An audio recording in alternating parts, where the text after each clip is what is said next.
Segunda-feira e o programa Nota 10 está no ar. Uma iniciativa da TCM que te apoia com esse projeto que tem duração de 2 horas com professores especialistas trazendo aulas focadas no Enem. Além disso, o programa tem um quadro Dica de Ouro, onde os professores dão dicas de como se sair bem nas provas. E o quadro Revisando, onde os professores reforçam os principais assuntos que foram dados na aula. O Nota 10 te auxilia em todas as disciplinas que serão aplicadas na prova do Enem. E hoje teremos aulas de Sociologia e Química. Vamos começar com Sociologia.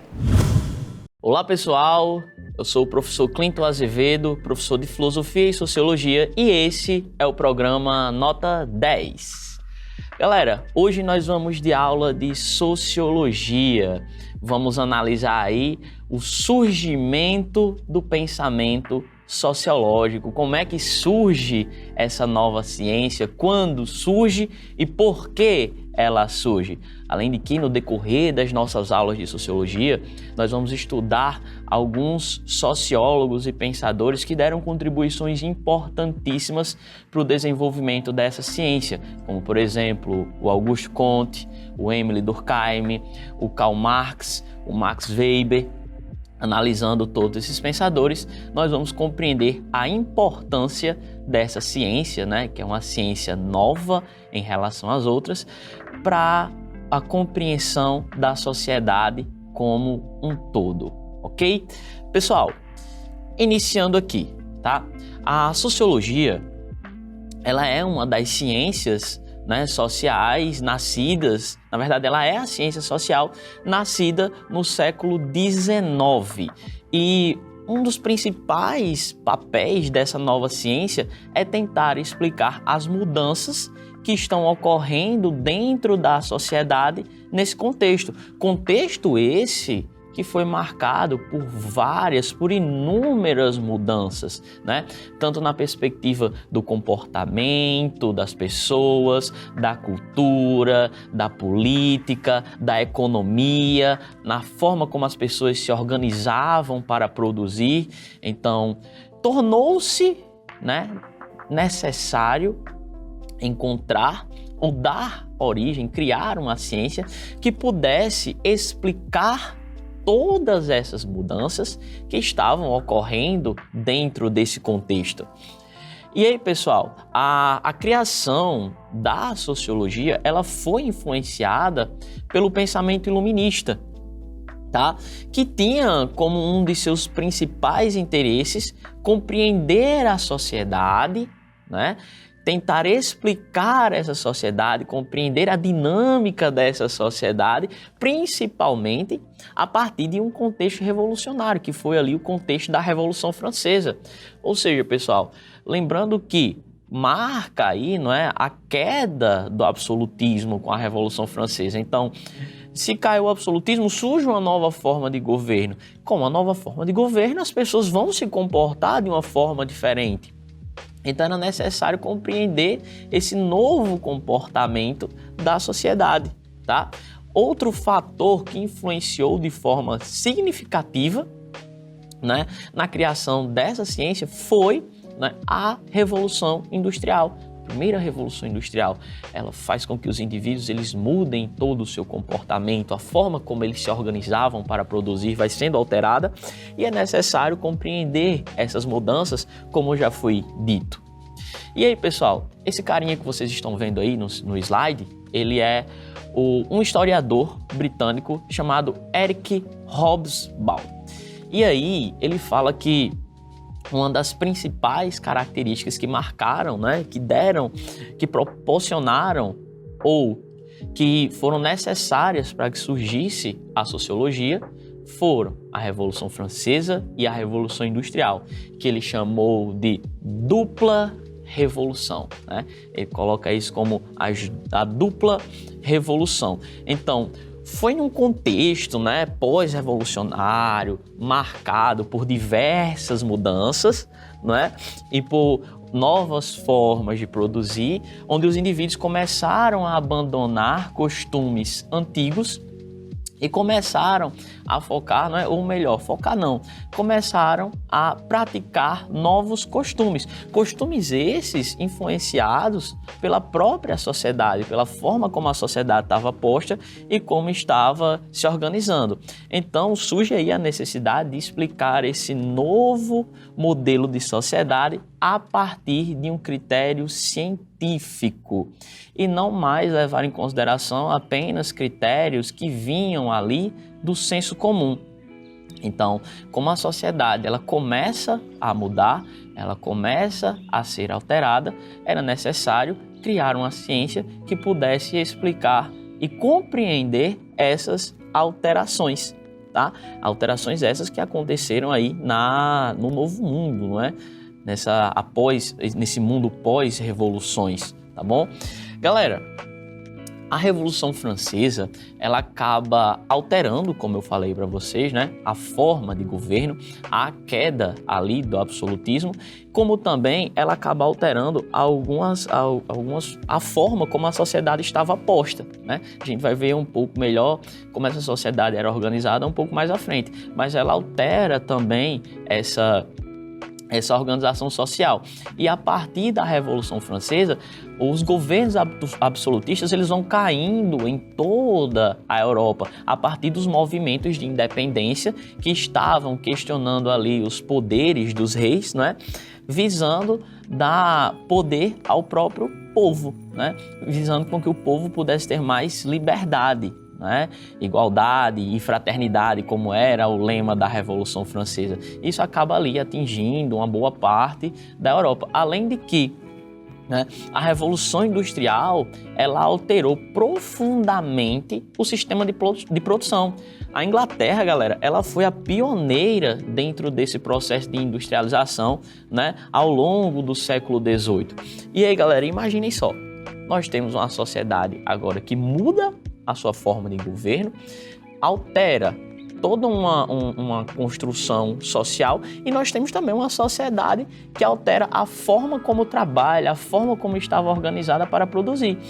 E essa sociedade, né, as pessoas que compõem essa sociedade, que vão ser influenciadas de forma significativa por essas mudanças, acabam mudando o seu comportamento.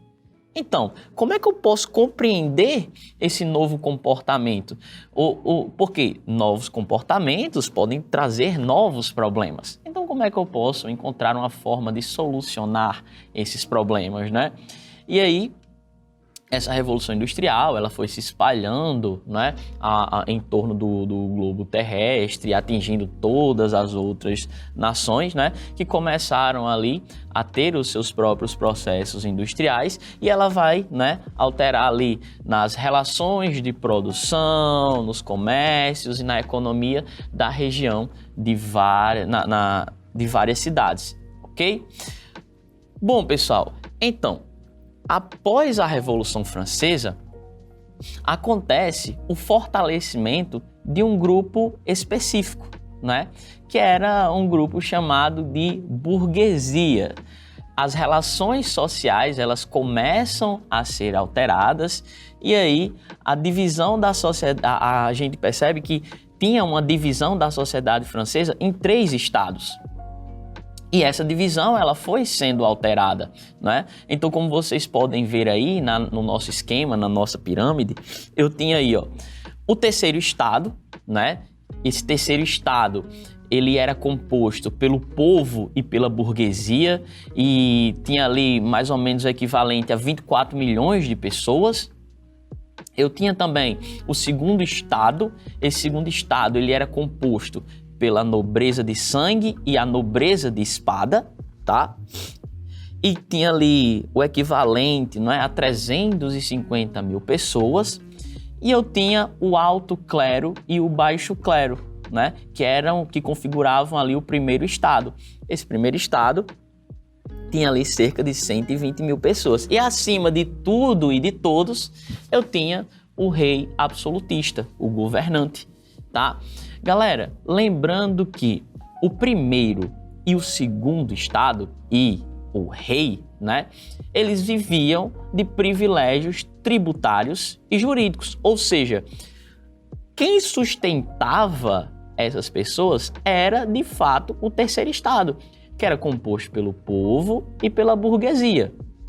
Isso mostra os estudos e mostra a história, né? Então, no período posterior da Revolução Industrial, também ocorreram uma série de mudanças, né? Mudanças essas que foram profundas e principalmente que estavam ligadas ao mundo do trabalho e às relações sociais. Por quê?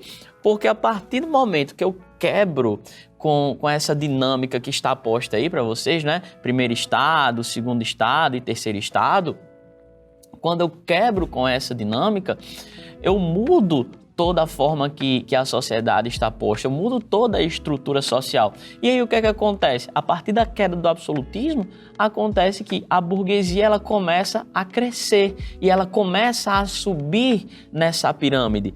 E aí, galera, as pessoas, né, vendo essa nova forma de produzir, começam a o quê? As pessoas, elas começam a migrar do campo, né, para os grandes centros industriais, fenômeno esse já conhecido por vocês como êxodo rural, né?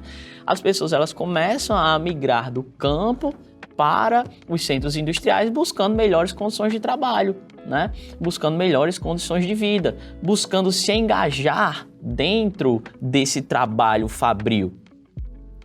E aí, galera, a partir desse movimento, né, as teias de relações passaram a se construir com mais intensidade nos meios urbanos.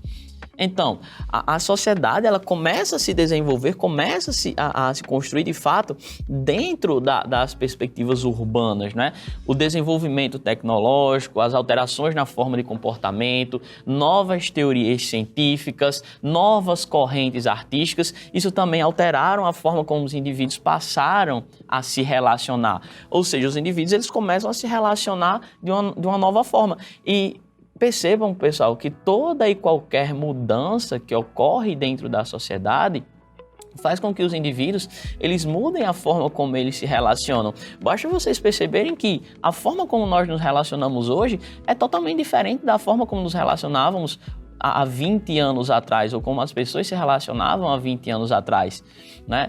E aí, galera, ainda dentro desse contexto de pós-revolução industrial, as relações capitalistas elas ganhavam cada vez mais força, né? E aí começou-se uma distinção, né? Distinção essa que parece, né, pelo que a gente viu anteriormente, não era tão significativa, que era a divisão entre povo e burguesia, né? E a partir da Revolução Industrial começa a se criar duas classes sociais aí bem distintas. Uma classe social, né, que era composta pelos proprietários dos meios de produção e outra classe social que era composta pelos não proprietários dos meios de produção, ou seja, respectivamente, burguesia e proletariado. E aí, galera, a classe proletariada ela passou a enfrentar, né, muitos problemas dentro dessas relações de produção, como, por exemplo, jornadas exaustivas de trabalho que variavam entre 12 e 14 horas, trabalhavam em ambientes que não eram propícios para o desenvolvimento de determinadas atividades, eram obrigadas a trabalhar em ambientes muitas vezes que nós chamamos de insalubres, sem nenhum tipo de proteção, tá? Enquanto isso, o lucro dos capitalistas só aumentavam. Enquanto o proletariado estava ali trabalhando em situações precárias, o lucro dos capitalistas iam só aumentando, né? Um exemplo disso que a gente pode ver aí é na nossa imagem, né? Enquanto o proletariado ali estava sofrendo, passando por determinadas necessidades, os capitalistas estavam, né? Os burgueses estavam ali engordando as suas contas bancárias, tá? Bom, pessoal, e aí, ao longo dos séculos 20 e 21, as relações de trabalho, elas sofreram algumas modificações, né? Modificações essas que foram ocasionadas pela luta dos indivíduos em prol de melhores condições de trabalho, ou seja, os operários, eles acabaram se unindo ali buscando um único objetivo, melhores condições de trabalho. Então, as jornadas de trabalho, elas diminuíram, né? Os sindicatos e organizações de trabalhadores foram surgindo e começaram a lutar cada vez mais por melhorias, não é? Por condições melhores na realização das suas atividades laborais e como também aumentos de salários. E aí, galera, essa série de mudanças que foram acontecendo ao longo da sociedade precisaram, de fato, né, de uma ciência que viesse acompanhando e viesse tentando compreender essas mudanças, né? E aí, galera, o sistema de produção atual, né, ainda é feito a partir das características do sistema de produção capitalista. Porém, né, levando em consideração, fazendo aí um contraponto, comparando o sistema de hoje com relação à forma como os indivíduos produziam pós-revolução industrial, ali, né, um pouco depois da revolução industrial, a gente os trabalhadores eles já conseguiram conquistar vários direitos, né, e já conseguiram melhorar significativamente a forma como eles produzem. Porém, o sistema que nós produzimos hoje ainda é um sistema capitalista, né, e que, na concepção de alguns pensadores, faz essa distinção em quem é proprietário dos meios de produção, que seria a burguesia, e quem é a mão de obra, que seria o proletariado. E aí, pessoal, chegamos aqui, não é, num dos nossos primeiros pensadores acerca da sociologia, né, que é o francês Auguste Comte. Auguste Comte, galera, ele foi o primeiro a utilizar, né, o termo sociologia, tá? O Auguste Comte, ele é considerado o pai da teoria positivista, não é? Ou o pai do positivismo. Comte, ele estava ali observando a sociedade europeia, não é? No contexto de pós-revolução francesa, e passou, né, a tentar desenvolver, né, uma ciência que pudesse compreender as transformações da sociedade e pudesse propor soluções para os problemas que essas transformações poderiam ocasionar dentro da sociedade. Comte observou que a sociedade, que estava em constante mudança, caminhava ali para algumas alterações econômicas importantes, né, que foram implementadas a partir da Revolução Industrial.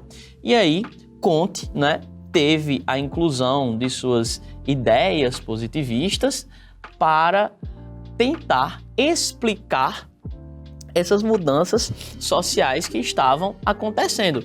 Bom, pessoal, mas aí a gente precisa compreender o que de fato era esse positivismo, né, que estava sendo pregado pelo francês Auguste Comte, né?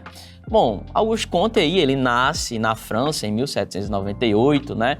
Ele desenvolve sua filosofia e seus estudos sociais no contexto da Revolução Francesa, pós primeira fase da Revolução Industrial e no contexto dos surgimentos das ciências modernas, né? Ou seja, nós temos ali uma forte incidência da ciência. A ciência estava se desenvolvendo cada vez mais. Então, Auguste Comte considerava a estrutura social do momento em que vivia, né, marcada por uma desordem. Desordem essa por quê? Porque, pessoal, basta a gente pensar que ocorreram várias mudanças dentro desse contexto e que essas mudanças elas não estavam sendo explicadas, né, porque não tinha uma ciência que desse conta de todas essas mudanças que estavam ocorrendo dentro da sociedade. E aí o Auguste Comte ele afirmava que a sociedade ela encontrava-se em um estado de ebulição e de completo caos. E aí, para que se pudesse cessar essa confusão e essa desordem, né, era necessário estudar essa nova sociedade a partir do uso de ferramentas que estivessem de acordo com a nossa racionalidade, ou melhor, com a razão. Então, pessoal, Comte ele desenvolve o que ficou conhecido como filosofia positiva. O que era essa filosofia positiva? Comte acreditava que era necessário explicar a sociedade a partir dos mesmos critérios que se utilizava para fazer ciência, tá? E aí Auguste Comte acaba sendo considerado um dos precursores da sociologia. Claro que depois os seus trabalhos, né, sobre esse positivismo, sobre essa compreensão da sociedade, vão influenciar de forma significativa o Émile Durkheim, né? Mas a filosofia positiva do Augusto Comte, ela adota alguns critérios. Esses critérios para compreender a sociedade são critérios racionais, históricos e critérios também sistemáticos, para que se possa entender a sociedade a partir da própria sociedade, descartando, assim, explicações que vinham do senso comum ou até mesmo explicações religiosas, explicações que eram utilizadas por meio da igreja. Então, a partir desse novo modelo de pensamento, é possível propor mudanças que pudessem gerar a ordem e uma coesão social, ou seja, fazer com que a sociedade saísse daquele estado de completo caos e começasse a funcionar de forma organizada. Essa ciência, né, ela foi chamada em um primeiro momento de física social. Posteriormente, ela começou, né, lá com Émile Durkheim, começou a ser chamada de sociologia. Mas ela estava propondo o uso da observação, da experimentação e da comparação, além de tudo da classificação a partir de métodos, né, que estavam ali relacionados com a ciência para que se pudesse compreender a sociedade. Então, o que o Comte queria, de fato, galera, era aplicar o método científico na compreensão da sociedade. Ao invés de explicar a sociedade a partir de critérios que vinham do senso comum ou até mesmo a partir de critérios religiosos, o Comte ele queria compreender a sociedade a partir de critérios sociais, ou melhor, a partir de critérios científicos, tá? Bom, e uma das perspectivas do Comte era justamente: eu preciso compreender a sociedade, eu preciso conhecer a sociedade para que eu possa prever. Prever o quê? Prever os problemas. E eu preciso prever os problemas para prover. Prover o quê? Prover as soluções para esses problemas. Então, era necessário conhecer a realidade social, prever os acontecimentos gerados a partir da ação do homem dentro da sociedade, ação essa que era ali envolvida por influências da própria sociedade, ou seja, o homem influencia no meio e é influenciado por esse meio, e apresentar possíveis soluções para esse problema, para assim gerar a ordem e o progresso da sociedade. Isso mesmo, galera. Frase essa que está expressa na nossa bandeira: ordem e progresso. Galera, a construção da nossa república, ela foi fortemente influenciada pelas ideias positivistas do Augusto Comte, tá? Bom, pessoal, e aí nós chegamos aqui numa das perspectivas importantes do Augusto Comte também, que é a lei dos 3 estados. O Augusto Comte, galera, ele defendia a ideia, eu partia do pressuposto que a sociedade, ela passa por 3 estados ou ela se apresenta em 3 estados. Então, ele define que existe um estado teológico. Esse estado teológico, ele é regido por crenças e por seres sobrenaturais. É quando a sociedade tenta explicar-se por meio desses critérios. Ele fala de um estado metafísico, que era o estado filosófico, né? Onde a filosofia, né, muito ali ligada ao âmbito da metafísica, lembrando, meta, além, physis, natureza, ou seja, uma área da filosofia que estava muito mais voltada ali para questões abstratas, né? Tentava se explicar a sociedade por meio desses critérios metafísicos. E o terceiro estado, que o Comte considerava um estado ideal, era o estado científico, ou seja, explicar a sociedade a partir de critérios científicos, a partir da racionalidade. Bom, pessoal, então nós vamos aqui encerrando a nossa aula sobre o Augusto Comte, tá? E voltamos já já para a nossa aula sobre o Émile Durkheim. Então, aguarda só um pedacinho que a gente vai aqui para o intervalo e já volta para dar continuidade com o nosso conteúdo.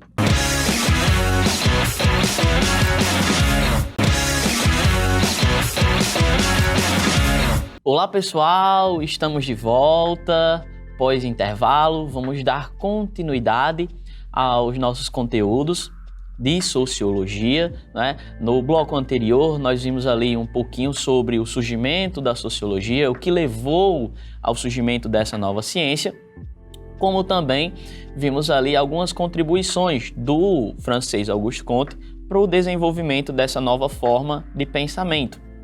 Contribuições essas que vão influenciar esse novo pensador que nós vamos estudar aqui, que é o Émile Durkheim.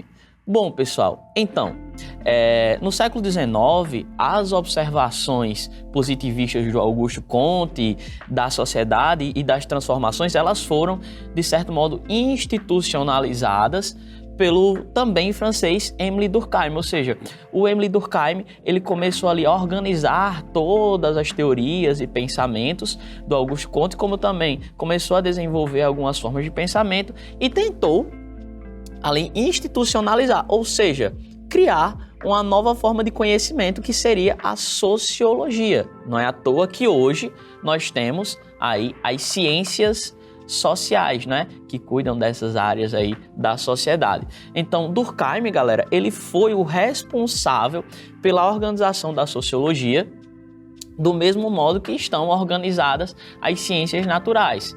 A sociedade, na perspectiva do Durkheim, ela era vista como um corpo que precisava ter todas as suas partes funcionando corretamente para que ela pudesse manter a coesão e a organização. E aí, galera, o Émile Durkheim, ele partia do pressuposto de que quando a sociedade ela não estava funcionando de forma organizada e coesa, ela acabava atingindo um estado de anomia social. O que seria essa anomia social? Seria a sociedade funcionando de uma forma que não era aquela forma prevista para que ela funcionasse, né? Ela funcionando em uma forma desorganizada, né? E que não estava coesa. Isso provocaria um estado de anomia, ok? Bom, Durkheim ele vai se esforçar aí para emancipar a sociologia das outras demais ciências, né? Como também para construir a sociologia como uma disciplina rigorosamente científica, ou seja, transformar essa sociologia de fato em uma ciência, estabelecendo princípios, limites e rompendo com o pensamento que adivinha do senso comum.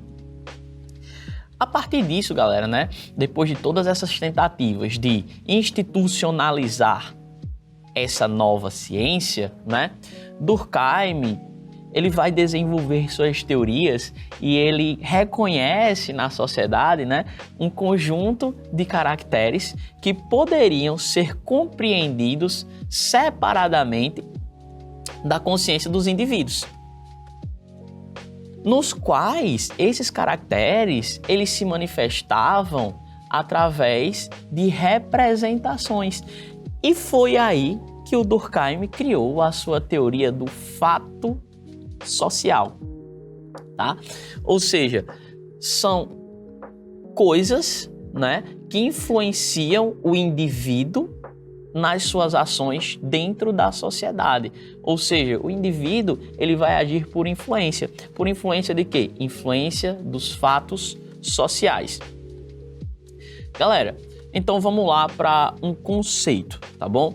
Durkheim define o fato social como um instrumento social e cultural que determina as maneiras de agir, pensar e sentir da vida de um indivíduo. Assim, esse fato social, ele obriga o indivíduo a se adaptar às regras da sociedade.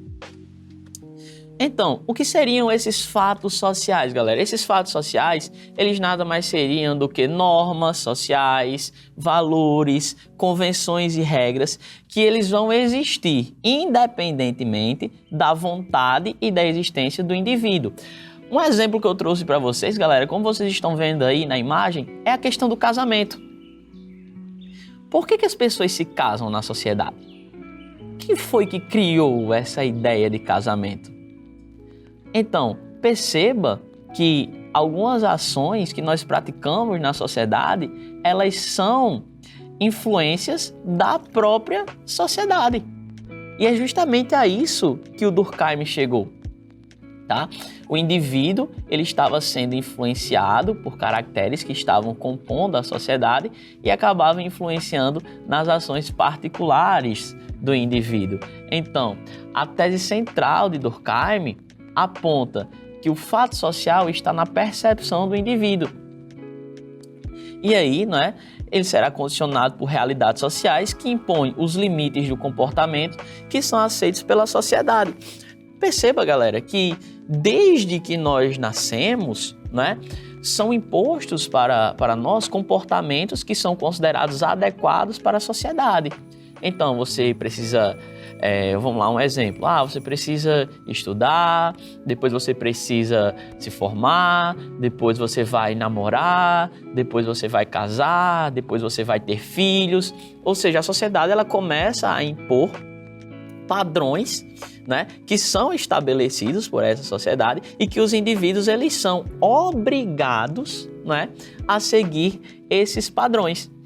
Então, galera, parece que o Durkheim, né, ele consegue compreender ali a realidade dos fatos, né, e ele diz que há necessidade de a gente compreender esses fatos sem distorcê-los, né?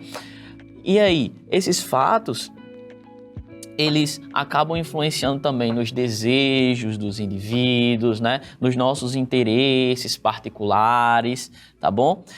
E o Durkheim, ele leva em consideração o seguinte, que o sociólogo, quando ele vai analisar esses fatos, ele tem que deixar de lado todas as suas concepções. Ele precisa ser neutro, tá? Ele não pode colocar no estudo desses fatos os seus interesses.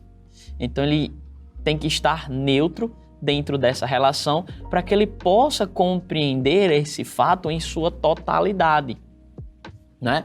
E aí, galera, esse método de compreensão da sociedade tem como principal característica compreender o que é um fato social, que é o que nós vamos fazer aqui agora. Nós vamos tentar compreender o que é um fato social.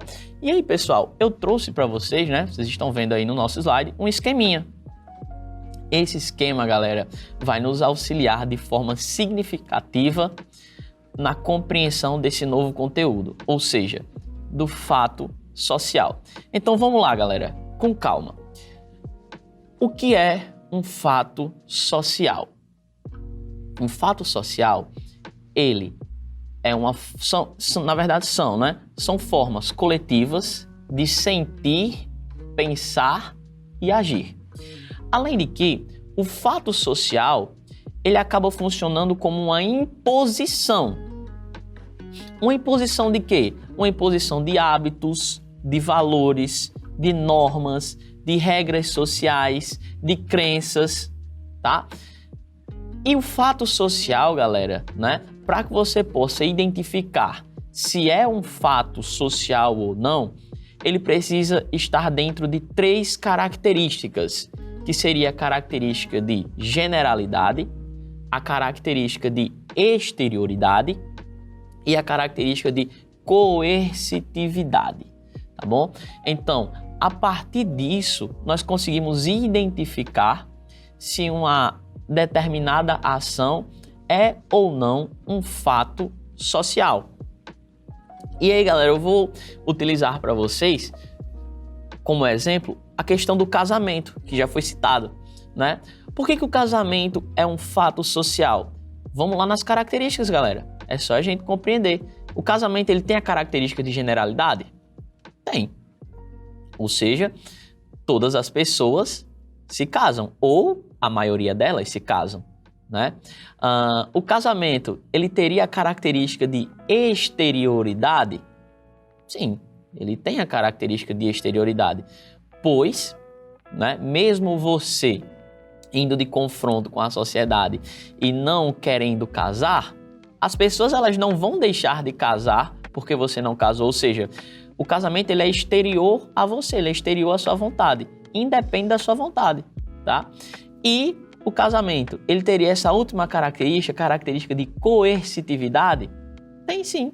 Ele tem a característica de coercitividade. Por quê? Porque desde a infância, né, a sociedade ela vem pregando para as crianças, a jovens, adolescentes, até mesmo na sua idade adulta, que você precisa fazer isso.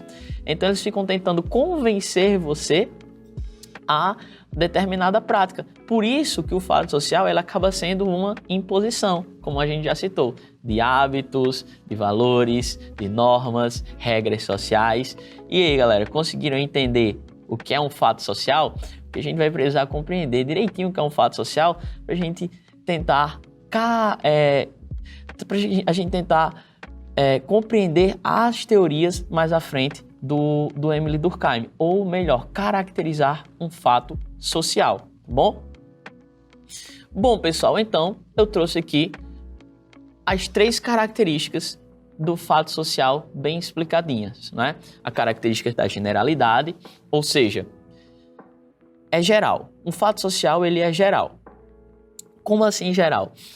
Toda a sociedade vai praticá-lo ou uma boa parte dessa sociedade vai praticar, vai desenvolver essa prática. Outra característica que a gente já citou é a característica de exterioridade, ou seja, o fato social, ele é exterior a você. Independente de você praticá-lo ou não, ele vai continuar existindo, tá? Ele é exterior, não é você quem decide.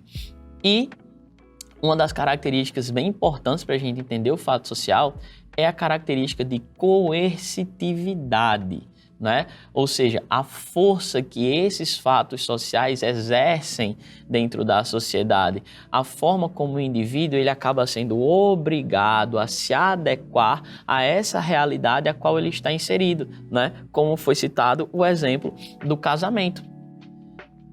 E aí, galera, essa característica da coercitividade, ela toma cada vez mais força dentro da educação. A educação, ela desempenha uma tarefa importantíssima, que é o quê? Moldar as pessoas dentro dessas perspectivas, desses fatos sociais que vão que vão vigorar dentro da sociedade, tá bom? Então, a educação, ela faz com que os indivíduos, eles se conformem e acabem aceitando as regras que vão ser internalizadas por eles dentro desse ambiente educacional, tá? Fazendo com que eles ajam de uma forma que é aceita pela sociedade, ou seja, viva de acordo e conformidade com os fatos sociais, ok?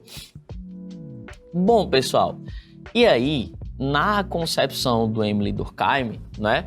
A sociologia ela tinha a finalidade não só de explicar a sociedade, mas também de encontrar soluções para os problemas que rondavam ali a vida social, tá? E o Emile Durkheim ele compreendia a sociedade como um organismo. E aí ele dizia que esse organismo, que era a sociedade, ela poderia se apresentar em 2 estados, né? Que seriam um estado normal e um estado patológico. Tá? Como estado normal, né? O objetivo máximo da vida social era o quê? É promover a harmonia da sociedade e é conseguida por meio do consenso social. Isso caracterizaria uma saúde dentro da sociedade. Por quê? Porque quando eu tenho dentro de uma sociedade pessoas que acabam agindo em conformidade com aquilo que é posto pelas próprias sociedades, eu tenho um estado saudável. Todas as pessoas seguem as regras, todas as pessoas têm os mesmos valores, todas as pessoas acabam agindo de forma benéfica uns para com os outros. Então teria uma sociedade ali organizada, não é? Uma sociedade saudável, tá? Bom, porém, Durkheim fala que em alguns momentos a sociedade ela pode apresentar um estado patológico, como nós estamos vendo aqui no slide, tá? É aquela sociedade que se encontra fora dos limites permitidos pela ordem social e pela vida moral evidente. E aí esse estado patológico, né, como qualquer outra doença, ele é considerado um estado transitório e excepcional. Ou seja, o que seria considerado um estado patológico? Quando a sociedade estivesse passando por alguns problemas, como por exemplo uma crise econômica. a sociedade começa a ficar de forma desorganizada, desordenada, né? E aí isso caracterizaria um estado patológico. A sociedade não estava funcionando da forma como deveria funcionar. Porém, essa crise ela não vai permanecer para sempre. Uma hora essa crise ela iria ser solucionada e a sociedade voltaria a ser saudável. Então, a sociedade ela pode se apresentar dentro dessas duas perspectivas. No estado normal, seria uma sociedade saudável, coesa, né? E um estado patológico, que seria a sociedade passando por alguns problemas que são de cunho social. Pessoal, o Émile Durkheim também desenvolve a sua teoria de solidariedade. Na perspectiva do Émile Durkheim, as sociedades elas evoluem. Então, elas evoluem de uma forma mais simples para uma forma mais complexa. Tá? Essa forma mais simples, o Émile Durkheim caracterizou como solidariedade mecânica. E a solidariedade mecânica, ela era encontrada principalmente, né, nas sociedades primitivas, que eram sociedades mais homogêneas, né, que tinham ali uma integração equilibrada entre as partes, né, e os indivíduos eles se diferenciavam muito pouco uns dos outros, tá? Então, havia ali, não é, uma vida marcada pela coletividade, né, pelo coletivismo. Então isso caracterizaria uma solidariedade mecânica. Já quando as sociedades iam evoluindo para a sua forma mais complexa, ele colocou aí como solidariedade orgânica. Essa solidariedade orgânica, ela era típica das sociedades capitalistas. E aí, não é, pela acelerada divisão social do trabalho, os indivíduos eles se tornavam independentes. E nessa sociedade, a consciência coletiva ela se afrouxa. Por quê? Porque o indivíduo ele começa a pensar somente nele. Pensando somente nele, ele deixa de lado os lados coletivos, né? Os laços coletivos. E é uma sociedade que é marcada pelo individualismo, né? E esse individualismo, galera, ele acaba sendo ocasionado por essa divisão social do trabalho, que faz com que o indivíduo vá realizar apenas uma única tarefa, não é? E aí o indivíduo ele começa a sentir os problemas dessa sociedade, começa a pensar bem mais nele do que no âmbito coletivo e começa a se tornar um indivíduo bem mais focado em si, deixando de lado os outros. Bom, pessoal, nós vamos fazer agora, né? Vamos compreender agora como era que o Durkheim ele estudava os fatos sociais, tá? Então, uma das coisas que chamou bastante a atenção do Durkheim foram as taxas, né? As altas taxas de suicídio na França. E o Durkheim ele percebeu o suicídio como um fato social. Então quer dizer que na perspectiva do Durkheim o suicídio teria as três características? Sim, o suicídio teria característica de generalidade, de exterioridade e coercitividade, né? E aí o Durkheim dizia que tão importante quanto entender um fato social, né, identificar um fato social é classificá-lo. Tá bom? Então, Durkheim falava que era necessário classificar. E aí o Durkheim, compreendendo o suicídio como um fato social, ele vai tentar classificar as formas de suicídio. Como assim, Clinton? Formas de suicídio? Sim. O Durkheim falava que existiam 3 formas de suicídio. Então, o suicídio egoísta, o suicídio altruísta e o suicídio anômico. E aí, galera, a gente vai ver um pouquinho, né, sobre cada forma dessa nesse momento, tá? Bom, pessoal, então, 3 formas de suicídio, né? Ele classificou aí esse fato social e aí ele percebe que existe uma forma de suicídio que é egoísta. E ele fala que é o suicídio de indivíduos que são pouco integrados à vida social e que esses indivíduos eles acabam estabelecendo laços que são frágeis com as pessoas e com as instituições sociais. Esses indivíduos, por não conseguir estabelecer esses laços sólidos, né, eles acabam chegando ao ponto de tirar a sua própria vida. Mas como assim não conseguem estabelecer laços? Então o indivíduo ele acaba se percebendo ali dentro de uma sociedade onde ele acredita, na concepção dele, né, que a sociedade não valoriza ele, que ele tem muitos problemas, que só ele tem aqueles problemas, que ninguém se importa com ele, até ele chegar ao momento de tirar a sua própria vida, né? Não levando em consideração, por exemplo, os problemas que vão ficar para os seus familiares e tudo mais. Por isso que a forma de suicídio é egoísta. O indivíduo ele pensa tanto nele, tanto que ele acha que só ele tem problemas e só ele não consegue resolver os problemas dele e ele chega a tirar a sua própria vida. Temos também o suicídio altruísta, que é quando o indivíduo ele valoriza muito mais as instituições sociais do que a ele mesmo. No caso do suicídio altruísta, galera, nós podemos colocar como exemplo os soldados kamikaze, os homens-bomba, valorizando muito mais o Estado, a sociedade, as instituições sociais do que a própria vida, acreditando que aquele ato que ele está realizando vai proporcionar um bem maior. Justamente por isso, suicídio altruísta. E por último, galera, nós vamos falar aqui do suicídio anômico, que ocorre, né, na concepção de Durkheim de forma bem mais frequente em épocas de booms econômicos, né? Ou seja, em momentos de crise, onde indivíduos perdem uma quantidade significativa de dinheiro, né, e acaba tendo que descer o seu patamar de consumo, acaba se encaixando em uma outra classe social inferior à que ele estava antes, né? E ele acaba perdendo referências e ele não consegue se encaixar, ele está ali em um estado de anomia social também, né? Por não conseguir se encaixar dentro daquela sociedade, por não conseguir se compreender dentro daquela sociedade, ele acaba cometendo o suicídio e tirando ali, né, cometendo suicídio, tirando sua própria vida justamente porque ele não se vê naquela sociedade. Então essas seriam as 3 formas de suicídio para o nosso amigo Émile Durkheim. Bom, pessoal, então, deixo aqui essa reflexão para vocês do Émile Durkheim. Vamos encerrando a nossa aula de hoje. Valeu, galera, e até a próxima!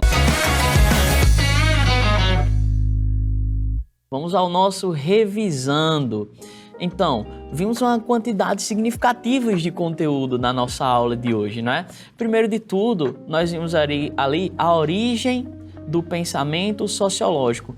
Como é que se inicia essa nova ciência, né? A partir de que se inicia essa nova ciência e quem são ali os seus principais precursores, não é?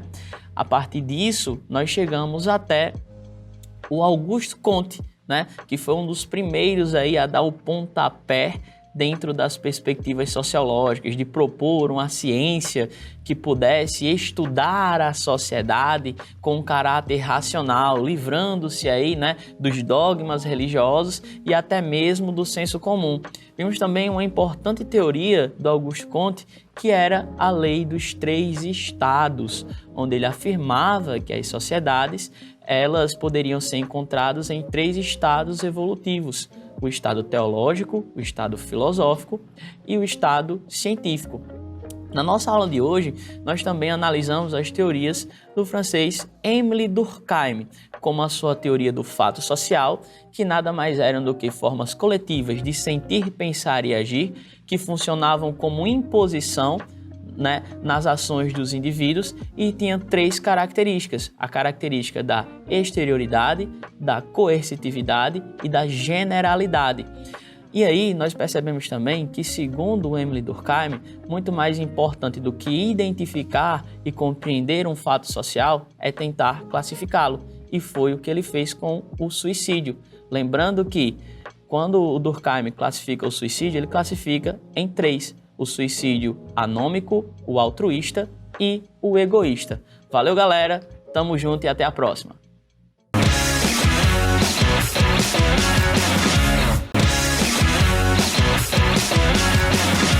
Para eu deixar uma disciplina mais interessante, seja ela sociologia, química ou qualquer outra, eu trago para a minha vida. Eu tento trazer isso para o meu dia a dia. A química, por exemplo, está na composição de um produto de higiene ou na de um medicamento. Ou seja, tudo está relacionado. Então, você fazendo isso, estudar se torna algo mais leve. Por falar nisso, o nosso professor de Química já está nos aguardando. Olá, vestibulando, tudo bem? Eu me chamo Jean-Clay Valentim, sou professor de Química e vamos trabalhar hoje propriedades físico-químicas dos compostos orgânicos. Olha só que interessante. Este é um assunto que vem caindo comumente no Enem, tá bom? Mas afinal, de que esse assunto aborda? Basicamente, vestibulando, o Enem vai te dar uma questão, vai te dar uma fórmula e a partir desta fórmula você deve olhar para a estrutura, analisar essa estrutura e perceber se o composto é mais solúvel do que outro, se o composto ele vai ter um ponto de ebulição maior que outro, ou até mesmo acidez e basicidade. Contanto que isso aí só foi cobrado uma vez. Então nós não vamos abordar hoje nessa aula a questão de acidez e basicidade. Primeiramente a gente precisa entender o seguinte, olha só. Há dois tipos de moléculas, como vemos aí na tela. Temos moléculas chamadas moléculas apolar e molécula polar.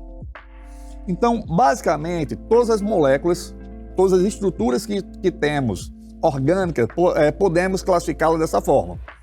Lembrando o seguinte, que uma molécula polar será aquela molécula onde vai ter um momento de dipolo igual a zero. E isso tem um cálculo de vetor que nós não iremos trabalhar porque, a nível do Enem, esse cálculo dá para ser feito só em olhar para a molécula. E quando a molécula ela é polar, o momento de dipolo é diferente de zero. Quando você pegar, vestibulando, uma molécula mais simples, olha só, como CO2, O2, N2 e BR2, ou até mesmo hidrocarbonetos, você pode simplesmente analisar a molécula por uma questão de simetria. O que é isso? É simples, vestibulando, olha só, você divide aqui, ó, você acha o átomo central da molécula e você olha se o vizinho, ou seja, o ligante que está em um lado da molécula é igual ao outro. A gente vai usar uma regra aqui que eu chamo de regra da vizinhança. Caso os vizinhos sejam iguais, a molécula seria classificada como apolar. Já em moléculas polares, você pode observar aqui, como o caso do O3, e eu falo já sobre ele, HBr e monóxido de carbono, se eu pegar aqui o átomo central, que é esse átomo, essa bolinha laranja aqui, ó, este vizinho aqui da esquerda não é igual ao vizinho da direita. Ou seja, não é uma molécula simétrica, não tem vizinhos iguais. Logo, a molécula seria classificada como polar. Isso é muito simples e vamos ver aqui como é que a gente classifica essas moléculas na prática. Olha só, eu tenho aqui o metano, tá? Se você observar aqui, o átomo central aqui, vestibulando, é o carbono. Aí vamos entender agora se o metano vai ser uma molécula polar ou apolar, tá bom? Então eu olho para a vizinhança do metano, ó. Tem este vizinho, este vizinho, este e este. Ou seja, todos os vizinhos do metano aqui, ó, do carbono do metano, são iguais. Como os vizinhos são iguais, o que é que acontece? Esta molécula é classificada como apolar. Vamos seguindo. Outro exemplo. Eu tenho aqui o cloreto de metila, tá bom? Uma espécie de clorofórmio. Se você observar aqui, ó, o átomo central continua sendo carbono, porém eu tenho aqui 3 vizinhos iguais e um vizinho diferente, que é o cloro aqui, ó. O cloro é o diferente aqui do grupo aqui. Em Among Us seria o impostor. Então, como eu tenho aqui um vizinho diferente, esta molécula seria classificada como polar. Olha como é que é simples, tá? Porém, quando você pega a molécula da água e a molécula da amônia, tá? Você deve ter cuidado. A água é uma molécula que possui uma geometria angular. Geometria molecular angular. Então, o que acontece? Toda molécula de geometria molecular angular, independente da vizinhança, será classificada como polar. E a amônia, tá? Ela possui uma geometria aqui piramidal, tá?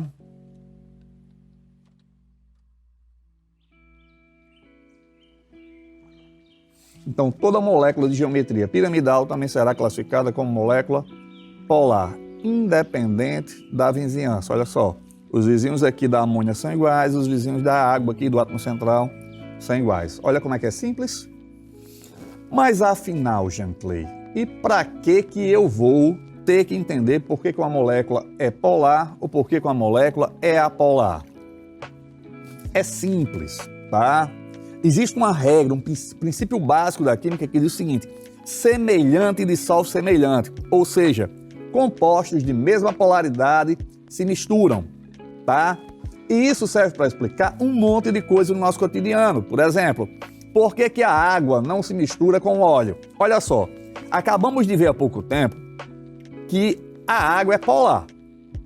Logo, se o óleo não se mistura na água, é porque ele tem uma polaridade diferente da água.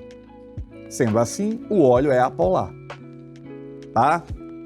Então, isso aqui serve para quê? Isso serve para um monte de coisa. Geralmente, em sala de aula, no colégio, o pessoal costuma me usar como conhecimento geral de remoção de manchas.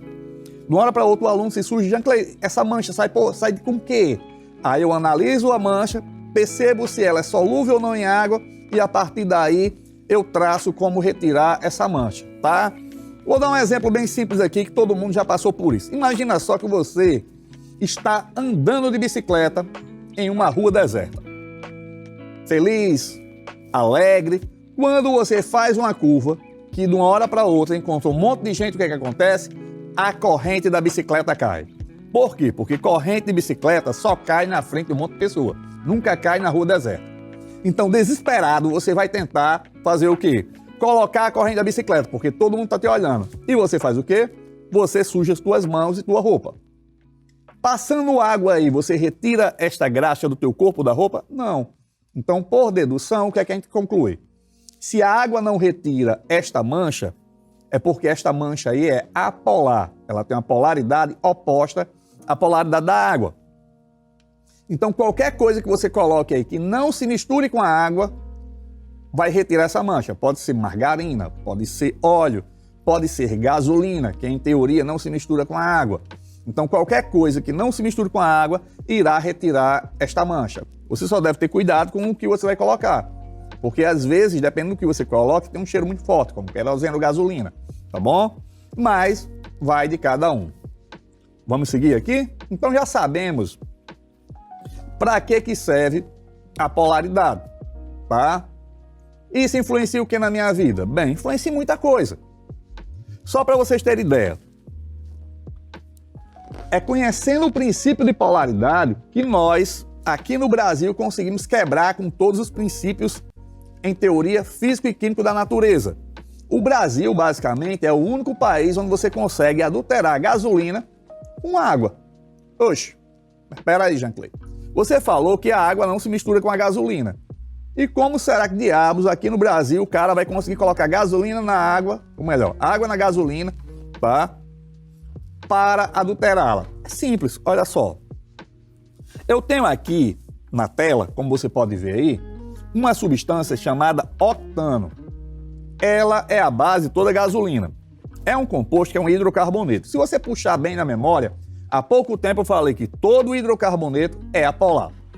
Ou seja, em teoria, este octano aqui não irá se misturar com a água. Porém, vestibulando, o Brasil é um dos maiores produtores de álcool do mundo.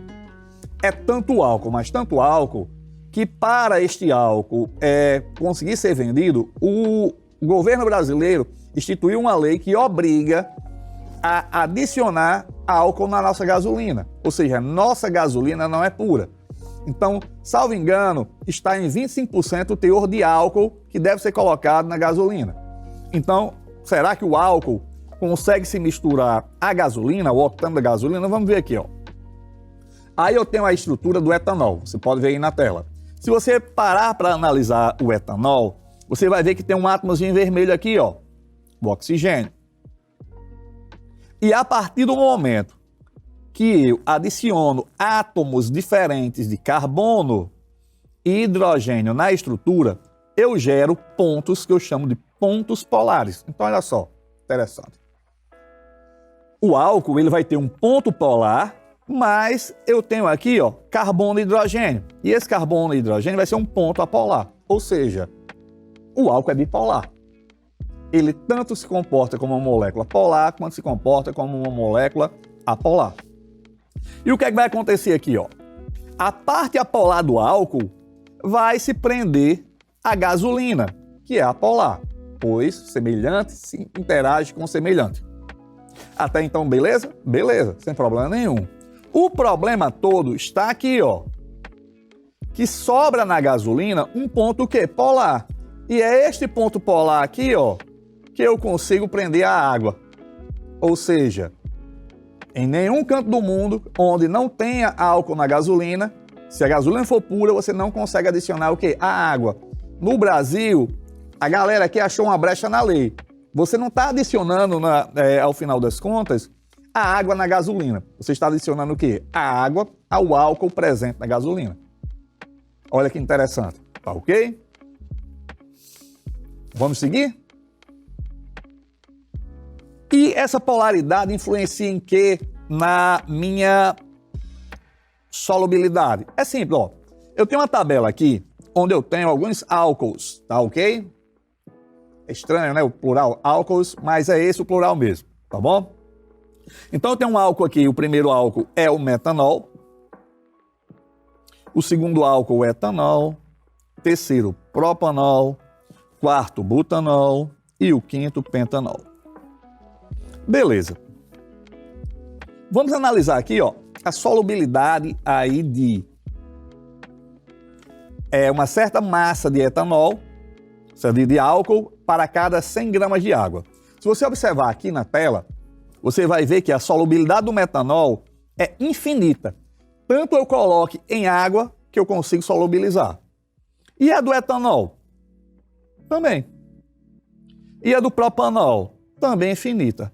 Porém, ao adicionar aqui um quarto carbono, a solubilidade cai drasticamente. Ó. Ela cai de infinito para 7,9 gramas para cada 100 gramas de água. É muita coisa. E ao adicionar mais outro carbono aqui, ó, comparado ao álcool anterior, a solubilidade cai para 2,2. O que é que a gente consegue deduzir aqui? Quanto maior a quantidade de carbono que tem um álcool, a solubilidade vai diminuindo. Existem alguns autores, existe um autor na atualidade chamado John Green, ele tem 2 livros. Ele tem A Culpa das Estrelas, tem até mais, e Cidade de Papel. E no livro A Culpa das Estrelas, ele fala que alguns infinitos é maior do que outros. Então, se você parar para analisar aqui, ó, se eu analisar aqui, a partir do momento que eu aumento a quantidade de carbono, o que é que vai acontecer? A solubilidade diminui. Então, se eu vir ao caminho oposto, ó, o que é que vai acontecer? A solubilidade é para aumentar.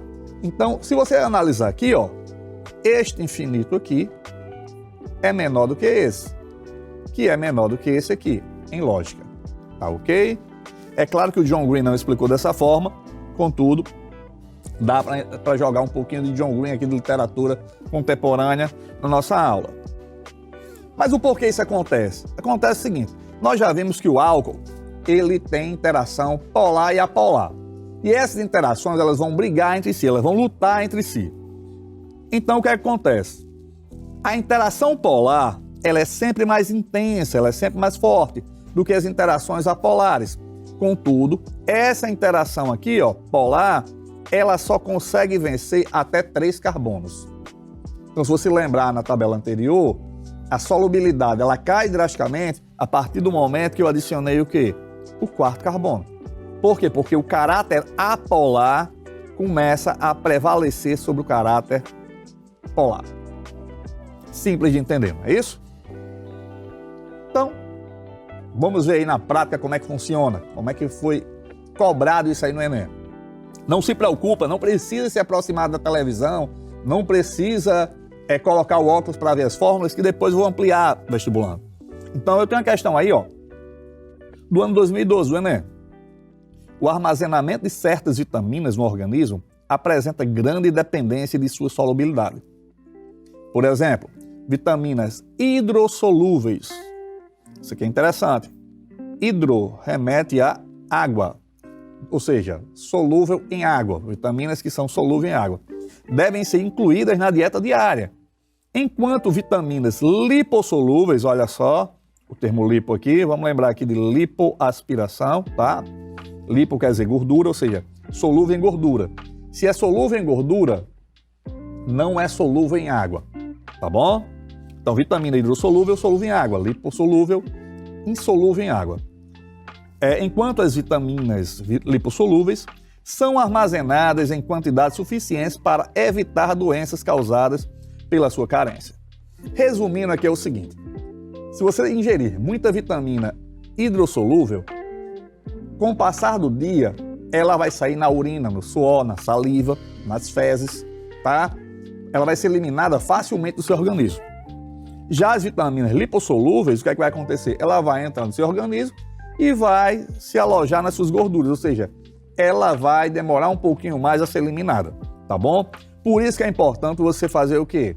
Consumir vitaminas hidrossolúveis diariamente. A seguir são apresentadas as estruturas químicas de 5 vitaminas necessárias ao organismo.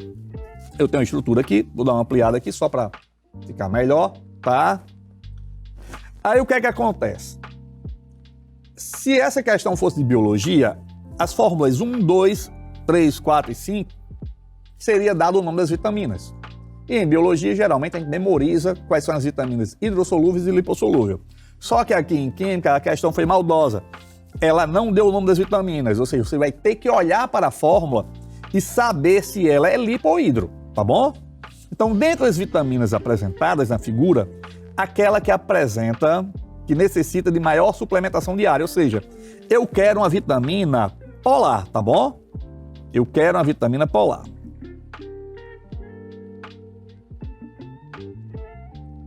E para a vitamina C polar, o que é que vai acontecer? Eu necessito de pontos polares.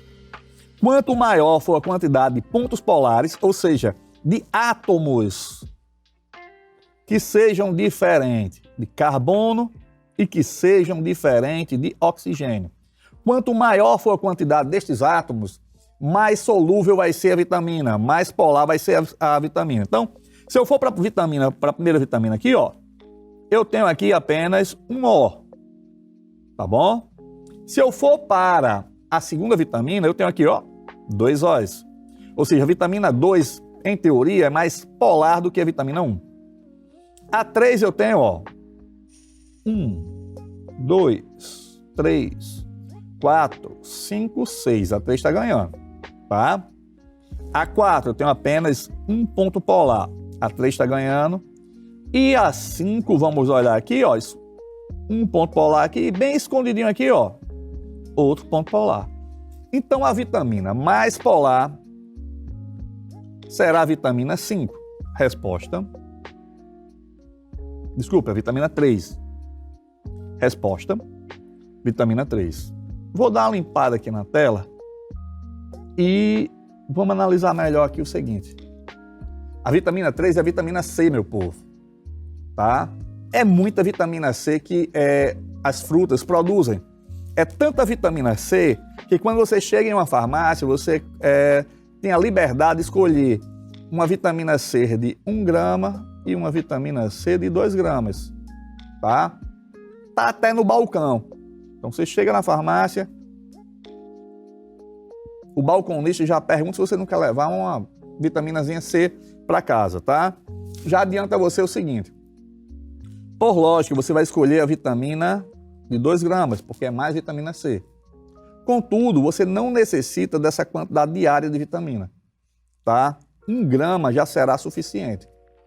Ora, 1 grama é tão suficiente que você vai absorver cerca de 3 miligramas da vitamina de forma diária e o resto vai sair na urina. Então, tá bom? Gastar muito dinheiro com esse tipo de vitamina aqui, o seu organismo não necessita de tanta. Tá ok? Vamos seguindo? Outra coisa interessante é o seguinte, é o fato de que essas vitaminas, elas têm um preparo diferente na alimentação, tá? Se você parar para analisar, pronto, uma vitamina como a vitamina E, ela não vai ser solúvel em água. Então, quando você vai fazer um bolo de cenoura, por exemplo, que é rico em vitaminas E, vitamina A, então você precisa usar óleo para fazer o bolo. Por quê? Porque essa vitamina não é hidrossolúvel. Temos uma próxima questão aqui e ela envolve cromatografia, tá bom? Basicamente, nós vamos fazer só a primeira leitura e após o intervalo é que a gente vai continuar. Então, a cromatografia em papel é um método de separação que se baseia na migração diferencial dos componentes de uma mistura entre duas fases immiscíveis. Os componentes da amostra são separados entre a fase estacionária e a fase móvel, em um movimento do papel. A fase estacionária consiste de celulose praticamente pura, que pode absorver até 22% de água. É a água absorvida que funciona como fase estacionária líquida e que interage com a fase móvel, também líquida. Partição líquido-líquido. Os componentes capazes de formar interações intermoleculares mais fortes com a fase estacionária migram mais lentamente. Uma mistura de hexano 5% volume-volume e acetona, foi utilizada como fase móvel na separação dos componentes de um extrato obtido de pimentões. Considere que o extrato contém substâncias presentes que estão aí na parte superior da tela. A substância presente na mistura que migra mais lentamente é. Então, basicamente é o seguinte, a questão vai dar 5 fórmulas, vai dar uma cuba cromatográfica e em seguida eu tenho que analisar qual dessas substâncias interage melhor com o papel ou com a fase móvel. Vamos para o intervalo e na volta a gente trabalha melhor esta questão.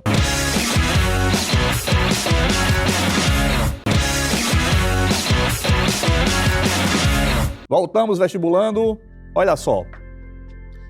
Antes do intervalo, nós estávamos com essa questão aqui, fizemos a primeira leitura, tá bom?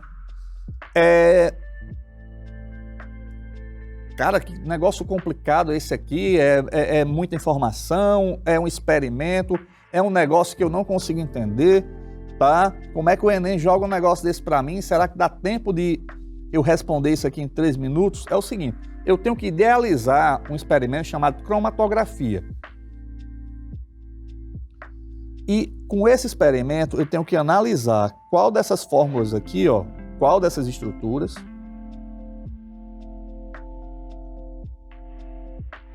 vai migrar de forma mais lenta na minha coluna cromatográfica. Olha que interessante, tá bom? Primeiramente, vestibulando, você precisa entender o seguinte. Todas essas substâncias estão juntas. Elas não estão separadas, é uma mistura.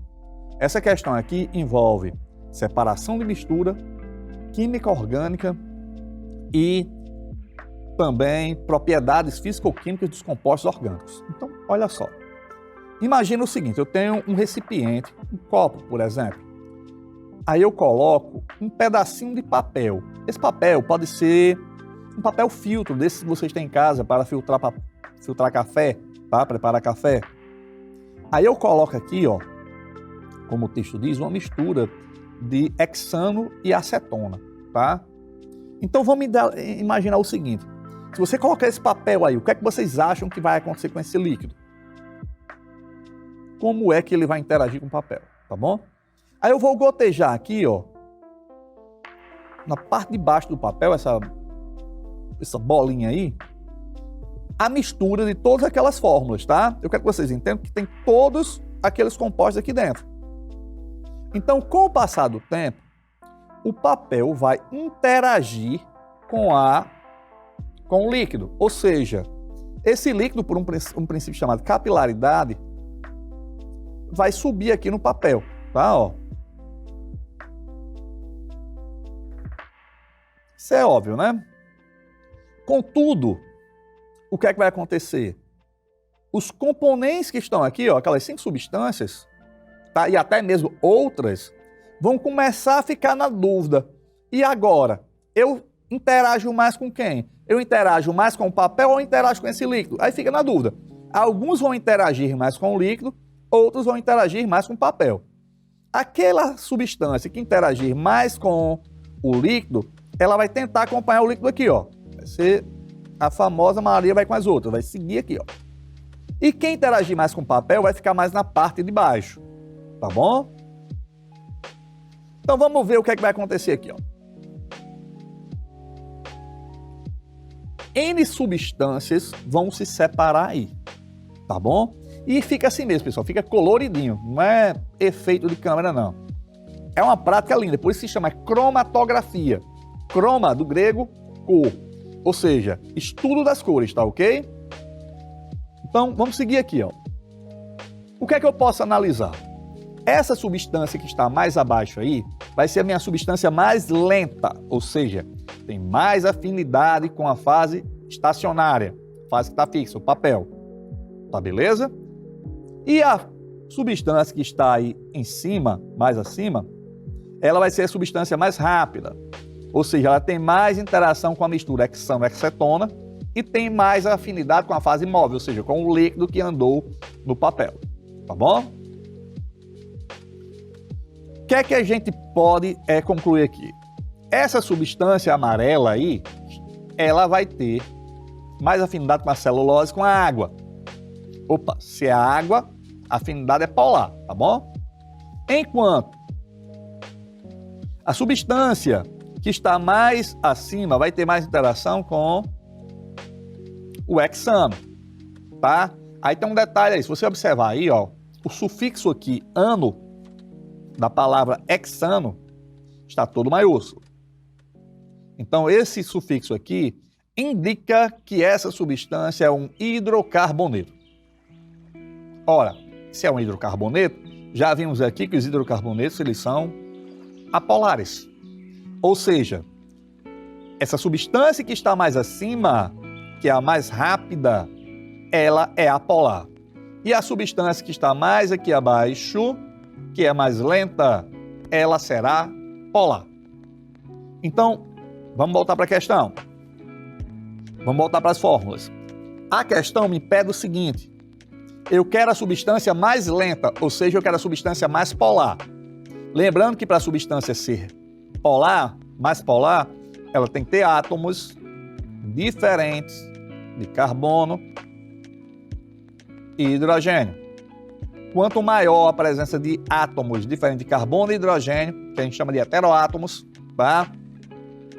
Mais polar será a substância. Então eu vou vir aqui, ó.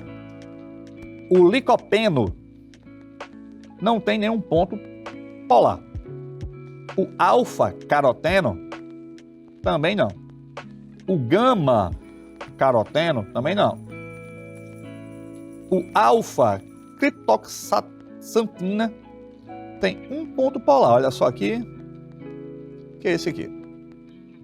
Já a capsorobina tem 1, 2, 3, 4 pontos polares, ou seja, esta substância aqui, ela vai ter mais pontos polares. Se ela tem mais pontos polares, ela será a substância mais lenta.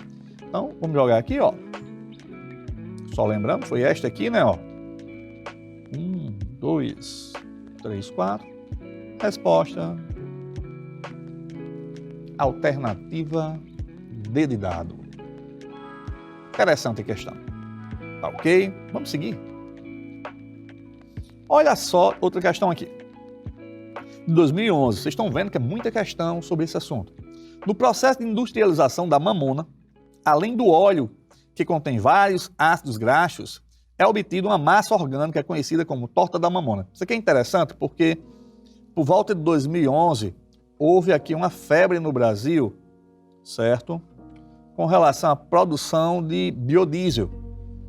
E a galera começou a plantar muito mamona. Teve gente aí que parou de plantar feijão para plantar mamona, a fim de vender para a Petrobras, a fim de produzir biodiesel, tá bom? Esta massa tem potencial para ser utilizada como fertilizante para o solo e como complemento em ração animal devido ao seu alto valor proteico.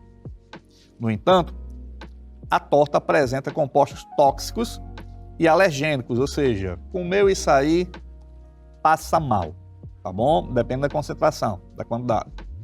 Diferentemente do óleo da mamona. Para que a torta possa ser utilizada na alimentação animal, é necessário um processo de descontaminação. Tá bom?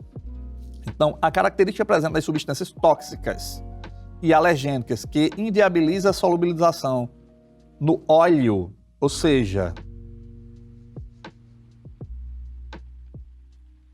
eu não posso solubilizar essa substância no óleo, tá bom? Essa substância não é solúvel em óleo. Então, que característica é essa? Então, vamos analisar o que é a alternativa A. Ó. A alternativa A diz que essa característica se chama lipofilia. Lipo, já comentei aqui, vem de gordura. E filia quer dizer o quê? Atração. É um sufixo grego aí de atração. Quer dizer atração, ou seja, atração por gordura. Se a substância não se solubiliza em óleo, ela não é lipofílica. Não seria a alternativa A. B. Hidrofilia. Hidro, água, filia, atração. Tá? Ou seja, essa substância ela consegue se dissolver em água, tá? Se ela consegue se dissolver em água, ela não consegue o quê? Se solubilizar em óleo.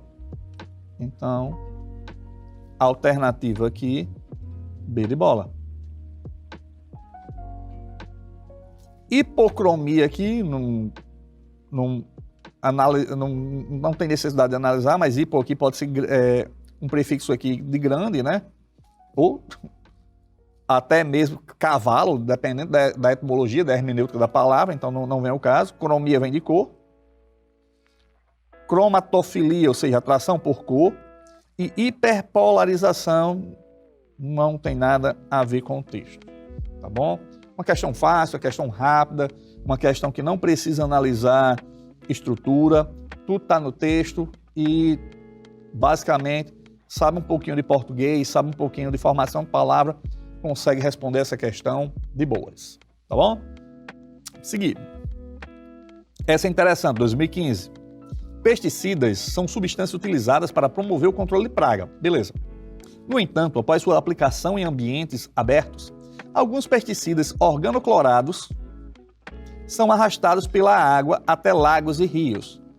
Ao passar pelas guerras dos peixes, podem difundir-se para os seus tecidos lipídicos. Opa, peraí. E lá se acumularem. Então, lipídico vem de lipo, gordura. E está se acumulando a gordura, ou seja, esse pesticida organoclorado, ele é lipossolúvel, tá? Se ele é lipossolúvel, o que é que eu posso concluir?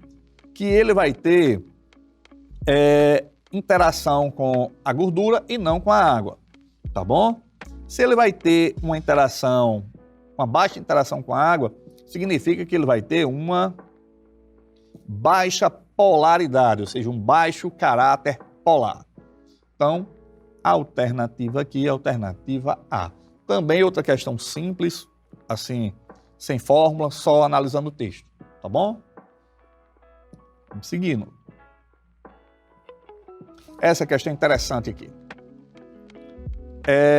Em sua formulação, o spray de pimenta contém porcentagens variadas de óleo-resina. Vou sublinhar aqui esse óleo-resina.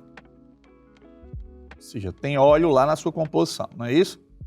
Óleo-resina de capsicum, cujo princípio ativo é a capsicina, e um solvente, um álcool como etanol ou isopropanol. Lembrando o seguinte, que o álcool ele tanto vai interagir com substâncias polares quanto substâncias apolares, não é isso? Em contato com os olhos, pele ou vias respiratórias, a capsaicina causa um efeito inflamatório que gera uma sensação de dor e ardor, levando a cegueira temporária.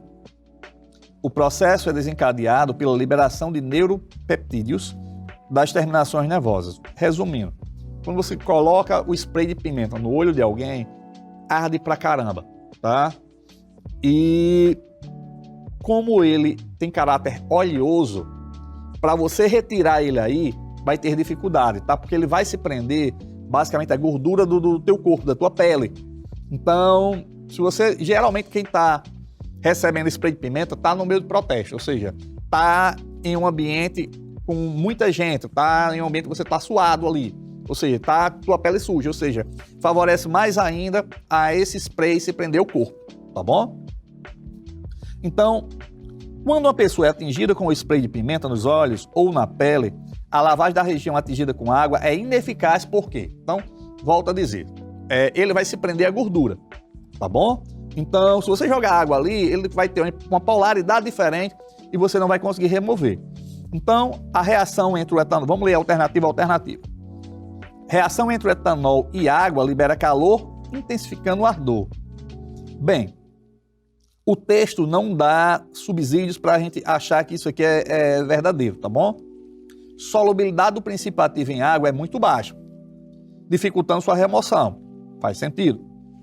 Permeabilização da água na pele é muito alta, não permitindo a remoção do princípio ativo, ou seja, a pele é impermeável, não vai ser hidratada, não sei se seria isso, certo? Ainda estamos na B. Solubilização de óleo em água causa um maior espalhamento além das áreas atingidas, ou seja, está dizendo aí que o óleo se solubiliza na água, tá vendo? A gente já viu aqui que não. E a ardência faz evaporar rapidamente a água, não permitindo que haja contato entre o óleo e o solvente, ou seja, não dá, a questão aqui não dá subsídio para a gente achar que a alternativa é verdadeira. Então, como resposta aqui, seria a solubilidade do princípio ativo em água, que é muito baixa. Lá em cima, como já está marcado, vocês estão vendo aí na tela, que é um composto que, se é uma oleoresina, é um composto apolar. Questão também fácil, questão sem análise de fórmula, só análise de texto, tá bom? Mas é só misturar uma substância com a outra, tá?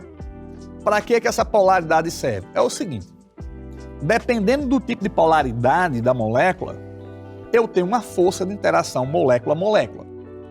E essas forças, ela tem nome. Então, quando a molécula ela é do tipo apolar, eu posso ter todos esses sinônimos aqui, ó. Isso tudo é o mesmo tipo de força. Força de London, força de Van der Waals, dipolo induzido, e tem outros nomes. Eu prefiro chamar de força de London. É um nome mais curto. Mas todos esses nomes aqui são sinônimos, tá? Quando a molécula é do tipo polar, aí pode ter dois tipos de interação. Dipolo-dipolo ou interação de hidrogênio. E existe ainda uma outra força que os livros didáticos costumavam não citar, mas após o Enem começaram a citar, chamada íon-dipolo, tá bom? Essas forças aqui, elas têm intensidades diferentes. Então, quanto mais abaixo aqui da tela vestibulando, mais intensa é a força. Então, vamos lá. A força íon-dipolo, ela é a mais intensa de todas, é a mais forte de todas. Enquanto as forças de London seriam as forças mais fracas. Tá bom? As forças de London, elas existem apenas em sistemas apolares. Enquanto a dipolo induzida interação de hidrogênio em sistemas polares. Tá bom? É muito comum os livros de ensino médio trazer só essa força aqui como mais intensa. E ela é muito fácil de ser identificada. Quando eu tenho hidrogênio ligado a FON, o que seria isso? Flúor, oxigênio e nitrogênio, que são os elementos mais eletronegativos da tabela periódica. Então, sempre quando eu tenho hidrogênio ligado a um desses três elementos aqui, eu tenho uma força chamada interação de hidrogênio, que antigamente os livros costumavam chamar de pontes de hidrogênio, tá bom? Essas interações, elas são responsáveis pelo fato de uma substância evaporar mais facilmente que a outra. Ou seja, quando uma substância evapora mais facilmente que outra, é porque ela tem uma interação intermolecular mais fraca. Quando a substância demora mais a evaporar, é porque ela tem uma interação mais forte. Por exemplo, se você tem 2 frascos de perfume abertos e você sente o cheiro de um mais rapidamente do que outro, é porque aquele que evaporou mais rápido tem uma interação intermolecular mais fraca. vamos analisar essa questão de perfumes aqui com essa questão aí da Unesp, tá bom? Olha aí na tela. Alguns cheiros nos provocam fascínio e atração. Outros trazem recordações agradáveis, até mesmo de momentos da infância. Ora, eu me lembro bem de uns tênisinhos de criança que tinha cheiro de morango. Então, cada vez que eu sinto esse cheiro de morango, eu só me lembro da minha infância, tá bom? E era um cheiro muito bom. Aromas podem causar sensação de bem-estar ou dar a impressão de que alguém está mais atraente. Os perfumes têm sua composição aromática atribuída em um modelo conhecido como pirâmide olfativa, dividida horizontalmente em 3 partes e caracterizada pelo termo nota. As notas de saída, constituídas por substâncias bem voláteis. Então, vamos entender aqui essa palavra volátil aqui. Essa palavra volátil aqui quer dizer que a substância evapora mais rapidamente, tá bom? Então, as notas de saída é aquele cheiro que você sente assim quando passa o perfume. É aquele cheiro que quando você entra no ambiente, todo mundo vixe, né? E esse cheiro são as notas de saída do seu perfume. Então, as notas de saída são mais voláteis, dão a primeira impressão do perfume. As de coração demoram mais um pouco, mas para serem sentidas, tá? Então, o que acontece? Você passa o perfume, passa um pedacinho, você se acostuma com aquele cheiro e você mesmo só vai sentir as notas de coração, tá bom? São as notas de fundo que permanecem mais tempo na pele. Isso aqui é o que o pessoal chama de fixador. Não sei se você vestibulando já escutou, que o pessoal fala muito que os perfumes franceses são os melhores que existem, porque demoram mais tempo na pele, ou seja, eles têm uma fixação melhor. As notas de fundo deles são melhores, ou seja, são menos voláteis, tá bom? A intensidade da força aí, ela é o quê? Maior. Então, a temperatura e pressão ambiente, os constituintes químicos das notas de saída. Então, eu vou fazer o seguinte, não precisa se aproximar da tela para ver essa pirâmide olfativa, não. Eu vou ampliar aqui para a gente dar uma olhadinha, tá bom? A pirâmide, como o texto relata, ela tem 3 andares aqui, tá? As notas de saída, se a gente lembrar bem do texto, elas são mais voláteis, tá bom? Ou seja, evapora mais facilmente. As notas de fundo é menos volátil. O que é que eu posso concluir aqui? Posso concluir o seguinte, que a força de interação aqui da nota de saída, ela é menor. Vou colocar aqui um F com um vetor aqui para baixo. E as notas de fundo, certo? Como ela fixa mais, ou seja, as forças de atração das moléculas, elas são maiores. Tá claro? Eu quero que vocês entendam o seguinte. Quando essa força de atração interage, as moléculas que compõem essas notas, elas, por serem uma força maior, elas vão se sentir mais atraídas. A distância das moléculas aqui será menor. Já aqui em cima, como a força é menor, ela faz com que essas moléculas elas fiquem mais afastadas naturalmente. Isso faz com que essas moléculas passem para a forma de vapor mais facilmente. Tá? Enquanto essas moléculas aqui, elas passem a ficar na forma líquida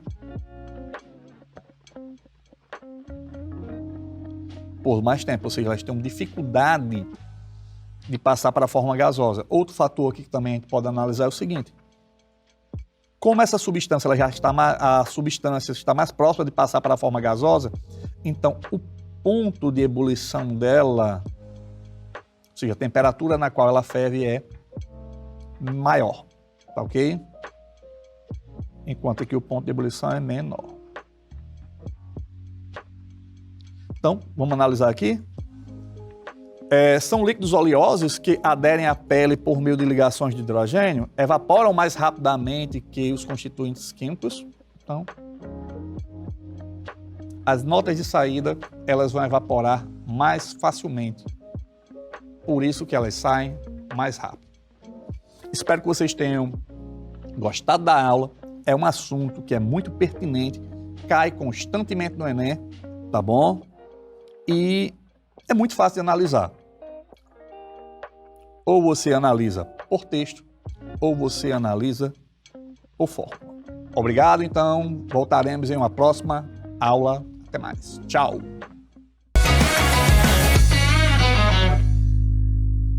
Olá, vestibulando. Vamos ver aqui o que a gente já viu sobre propriedades físico-químicas dos compostos orgânicos.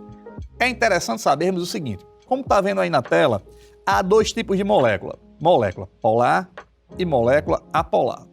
A molécula apolar é aquela que vai possuir um momento de dipolo igual a zero, enquanto a molécula polar vai ser aquela que vai possuir um momento de dipolo diferente de zero. Geralmente as questões que cobram esse assunto no Enem, elas não utilizam esse momento de dipolo, elas vão utilizar moléculas mais complexas. Porém, se você encontrar uma molécula mais simples como monóxido de carbono, oxigênio, gás nitrogênio e bromo, certo? Essas moléculas mais simples, elas vão seguir um princípio de simetria, onde você acha o átomo central aqui, ó, e olha se os vizinhos do átomo central são iguais. É importante você lembrar e não pode esquecer o seguinte, que os hidrocarbonetos são sempre apolares, tá bom? Já as moléculas polares, eu tenho o caso aí do ozônio, ácido bromídico e monóxido de carbono. Outra coisa que devemos saber é o seguinte, a regra da solubilidade, semelhante dissolve semelhante. Ou seja, compostos de polaridade diferentes não se misturam. É por isso que a água não se mistura com óleo. É também importante lembrar que o caráter polar, ele vence até 3 carbonos em uma cadeia carbônica. A solubilidade, ela diminui a partir do momento que você aumenta a quantidade de carbonos em uma estrutura. E que as moléculas, elas interagem entre si formando forças. Essas forças podem ser forças de London, dipolo-dipolo, interações de hidrogênio. Até mais, vestibulando. O nosso programa fica por aqui, mas voltaremos com muito mais aulas, então reforce isso na sua agenda, mantenha esse compromisso, não se esqueça, porque toda segunda, sexta e sábado nós temos esse encontro marcado aqui na TCM. Segunda e sexta, às 9h15 da noite e sábado, às 4 da tarde. Então a gente se vê. Até sexta!